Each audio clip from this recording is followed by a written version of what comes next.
Yohana Susana Yembise, selaku Menteri Pemberdayaan Perempuan dan Perlindungan Anak yang tiba di Palembang dalam acara Konferensi Nasional 2 dan Temu Ilmiah Asosiasi Studi Wanita, Gender dan Anak Indonesia atau ASWGI di Gria Agung Palembang mengungkapkan terkait hukum kebiri yang akan diberikan bagi pelaku kejahatan seksual.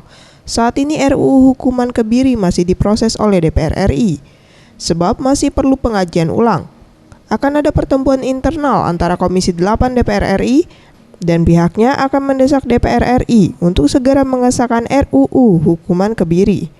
Selain itu, menanggapi terkait akan naiknya harga rokok, menurutnya perlu dikaji ulang. Dan sebaiknya penjualan rokok ke depan hanya dilakukan di tempat tertentu dengan pengawasan yang ketat.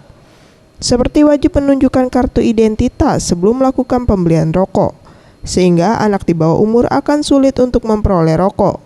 Dan jika orang dewasa dengan sengaja memberikan rokok kepada anak di bawah umur, maka akan dikenakan denda 50 juta dan tahanan 6 bulan sesuai undang-undang yang berlaku.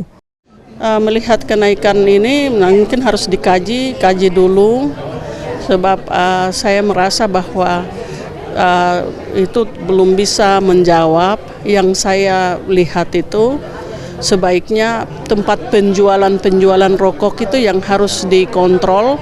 Kalau bisa seperti di Australia dijual di mal-mal, di toko-toko tertentu, dan yang membeli rokok itu kalau bisa dicek pakai KTP, misalnya itu masih anak tidak boleh diterima.